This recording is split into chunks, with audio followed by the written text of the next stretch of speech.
Para você que ama ler, que tal inscrever-se no canal do Clube do Livro da Associação Tocando em Frente? Aqui você terá acesso gratuito a vários títulos. Inscreva-se, curta e compartilhe. Seja muito bem-vindo!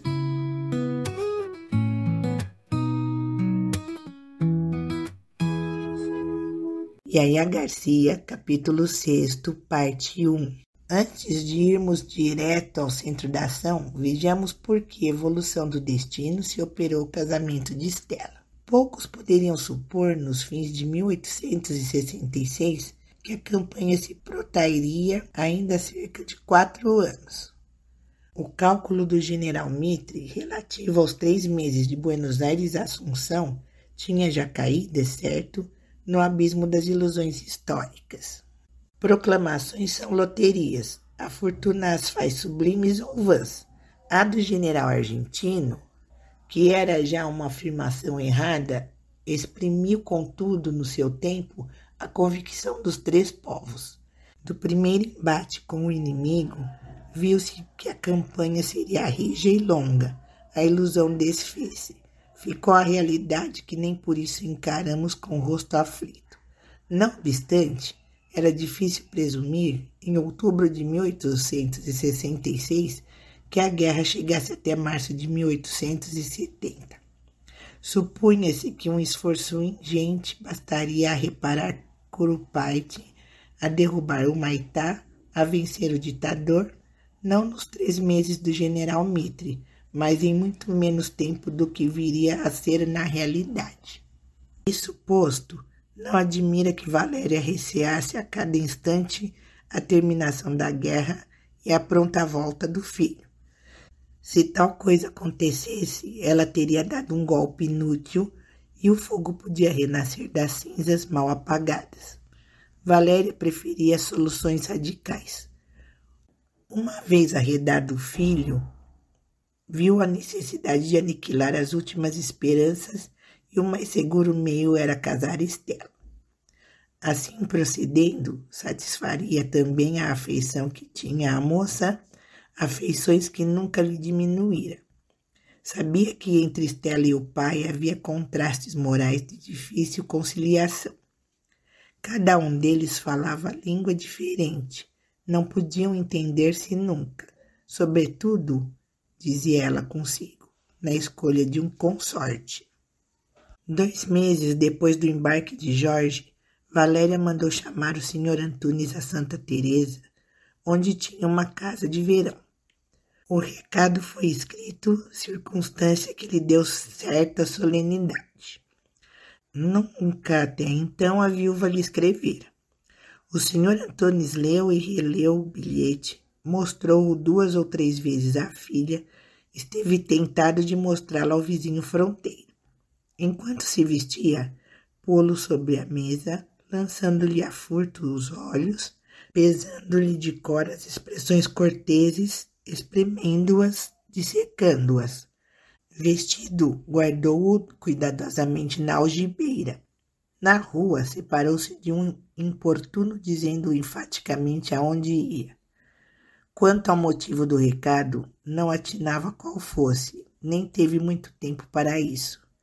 Cogitou, entretanto, e supôs que se tratava de algum obséquio que ela lhe ia encomendar. Era obséquio, e não lhe o pedia a viúva. Prestava-o, e não demorou muito em dizê-lo. Ao cabo de 10 palavras, pediu-lhe licença para adotar Stella. Não quisera fazê-lo sem o seu consentimento, concluiu ela, por isso o mandei chamar. Do mais ínfimo a que um homem haja baixado, a natureza pôde fazê-lo grave, ainda que por um só minuto. Esse minuto teve-o o pai de Stella. Imóvel e sem fala a princípio, depois ainda sem fala, mas não já imóvel, o Sr. Antunes revelou em seu rosto, aliás vulgar, uma comoção digna. A dignidade, porém, expirou com o silêncio. Quando ele abriu a boca para agradecer a prova de afeição que a viúva lhe dava à filha, a alma readquiriu o trejeito habitual. Valéria cortou-lhe o discurso com uma arte tão superior que o pai de Estela antes sentiu do que compreendeu. A viúva tinha a verdadeira generosidade, que consiste menos em prestar o obséquio do que em dissimulá-lo. Disse-lhe, notando Estela cumprir um desejo do desembargador e, sem esperar pelo necrológio que o Sr. Antunes provavelmente ia recitar, fez um longo e afetuoso inventário das qualidades da moça. É muito boa filha, concluiu a viúva. Tem qualidades dignas de todo o apreço e, além do mais, sou amiga dela. Isso, minha senhora, é a maior fortuna que lhe podia caber. Quanto a ser boa filha, não é por vaidade que o digo, mas creio que a senhora tem razão. Saiu a mãe, que era uma santa alma. Estela não o é menos, é bonita. Enfim, pode vir a amar alguém, não lhe parece? Pode, assentiu o Sr. Antunes, que eu verdadeiramente não sei se ela já não amará. É tão calada, ultimamente parece andar triste. Triste? Distraída, assim como uma pessoa que não tem o pensamento sossegado. Não sei se aquilo é paixão ou doença. Doença não creio que seja, porque ela é forte e tem boa aparência. Tadinha, mas sempre alegre, isto é, alegre não, quero dizer, não anda sempre triste, ou por outra... Valéria sorriu mentalmente daquela confusão que o Sr. Antunes fazia e que atribuiu ao alvoroço que naturalmente a notícia do dote lhe causara. Interrompeu-o, dizendo que fosse lá com a filha. Estela ouviu daí a meia hora a notícia da generosidade da viúva, que o pai se apressou a ir dar-lhe e, contra a expectação deste, ouviu-a calada e severa. Não achando a explosão de alegria que esperava o Sr. Antunes, abanou desanimado a cabeça. Não te entendo, filha, replicou ele. Hás de dizer o que é que queres ser neste mundo. Não és rica, nem menos que rica.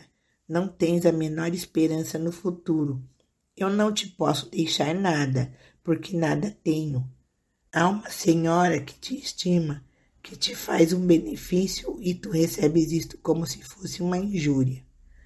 A observação do pai chamou a filha à realidade da situação. Papai, sabe que não sou de muito riso, disse ela. Pode ficar certo de que me alegrou muito a notícia que me deu. Não alegrou nada. Nunca lhe pesara tanto a fatalidade da posição. Depois do episódio da Tijuca, parecia-lhe aquele favor uma espécie de perdas e danos que a mãe de Jorge liberalmente lhe pagava. Uma água virtuosa que lhe lavaria os lábios dos beijos que ela forcejava por extinguir, como Lady Macbeth a sua mancha de sangue. On them spot. Este era o seu conceito. Esta era também a sua mágoa. A altivez com que procedera desde aquela manhã de algum modo lhe levantara o orgulho que o ato inconsiderado de Jorge havia por um instante humilhado.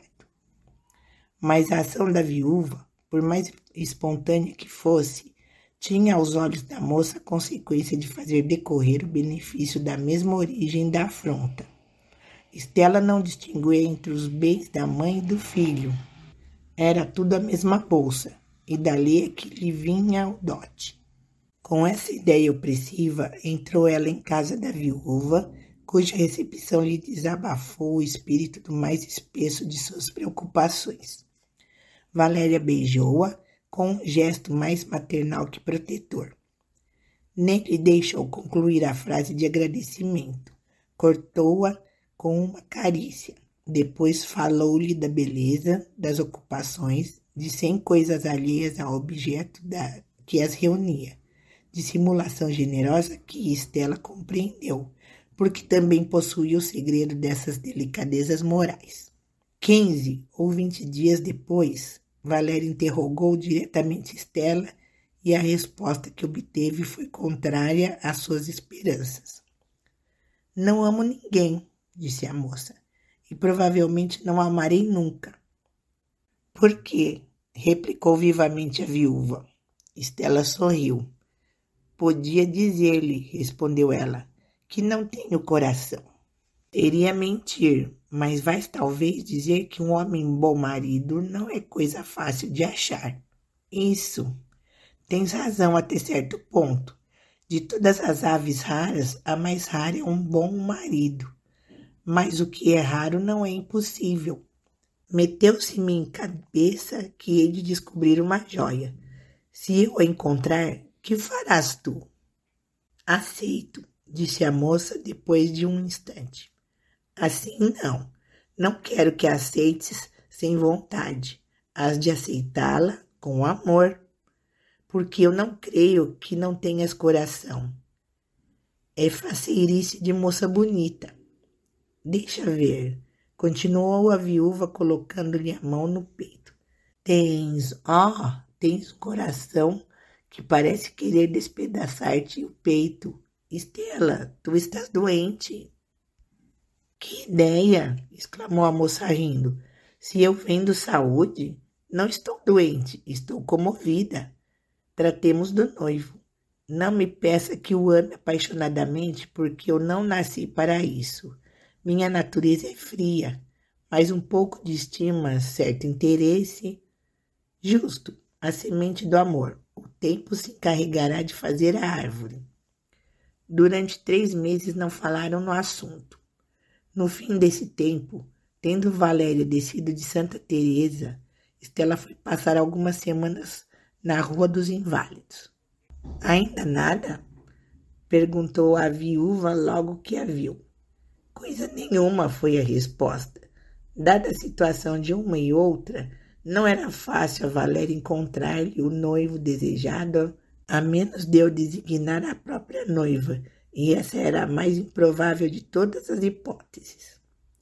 Entretanto, a convivência fez renascer entre ambas alguns dos hábitos antigos. Valéria tornou a sentir necessidade de a ter consigo, de a conversar, de depositar nela as suas ideias e enxaquecas. Estela oferecia todas as vantagens de uma velha amiga, com a circunstância de ser moça e ainda mais a de ser bonita, qualidade simpática à viúva, que fora uma das belas mulheres de seu tempo. Nada lhes impedia restaurar inteiramente a situação anterior, a não ser a memória do passado recente. Era isso que ainda estabelecia entre ambas tal ou qual cautela, tal ou qual separação, que o senhor Antônio chegava a suspeitar às vezes, sem poder compreender nunca. Não falavam de Jorge, nem da guerra, nem de coisa que pudesse reviver a lembrança do passado. Começado o verão de 1867, Valéria transportou-se a Santa Teresa, onde Estela foi algumas vezes. Numa dessas vezes encontrou ali a filha de Luiz Garcia, que caminhava para os 13 anos e concluía os estudos de colégio. Houve um instante de hesitação entre as duas. Yaya, que era ainda a mesma criatura travessa e lépida, sentiu-se acanhada diante da gravidade de Estela.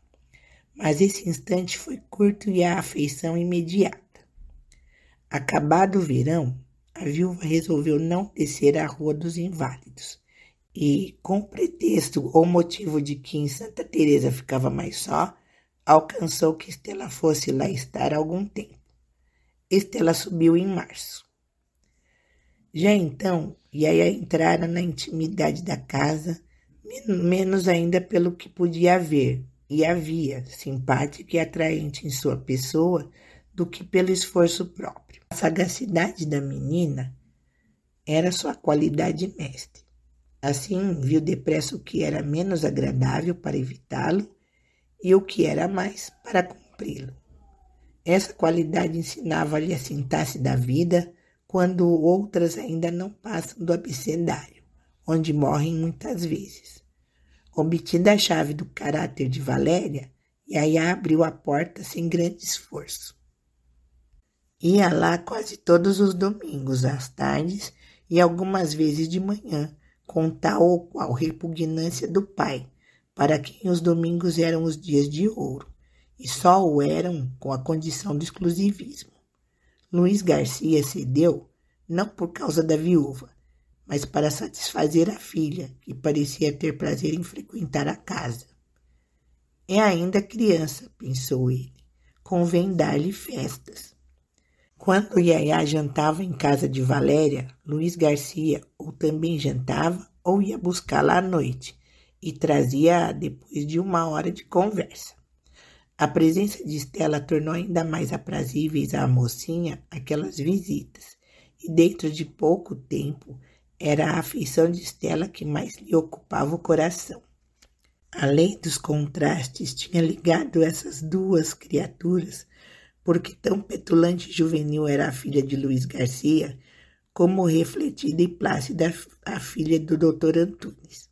Uma ia para o futuro, enquanto a outra vinha já do passado. E, se Estela tinha necessidade de temperar a sua atmosfera moral com um raio da adolescência da outra, Yaya sentia instintivamente que havia em Estela alguma coisa que sarar ou consolar. Um dia, Yaya foi encontrar Estela ao pé de uma mesa, com um álbum de retratos aberto diante de si. A moça estava tão embebida que só deu pela presença de Yaya quando esta parou do outro lado da mesa e inclinou os olhos para o álbum. Estela teve um pequeno sobressalto, mas dominou-se logo. Seu pai tem uma fisionomia de bom coração, disse ela. Não é verdade? Retorquiu a menina com entusiasmo.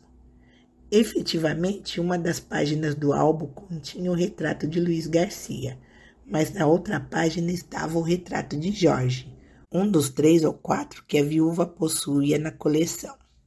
Yaya, que adorava o pai, achou que a observação de Estela era a mais natural do mundo e não olhou sequer para a outra fotografia. Estela fechou depressa o álbum com a mão trêmula e mal pôde sorrir à insistência com que Yaya voltou àquele assunto. Tinha o seio ofegante e o olhar vago, remoto, esvaído nas campanhas do sul. O coração batia-lhe violentamente.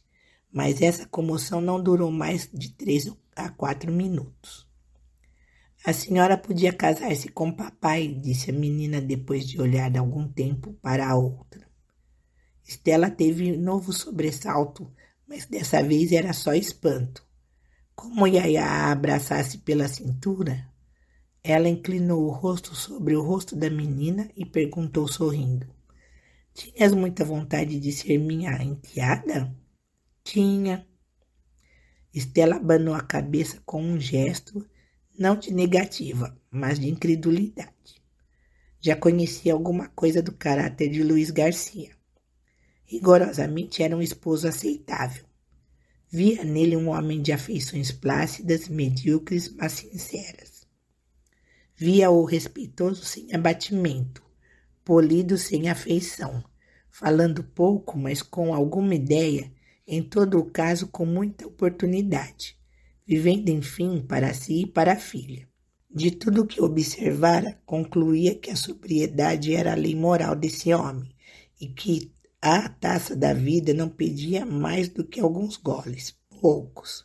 Que importa? A vida conjugal é tão somente uma crônica, basta-lhe fidelidade e algum estilo. Conquanto houvesse algumas semelhanças entre ambos, havia também diferenças, mas Estela podia fiar do tempo que é justo com os contrastes. E não obstante, se o marido era aceitável, não lhe parecia que fosse impossível. A gravidade exterior, como que a rodeava de uma atmosfera impenetrável.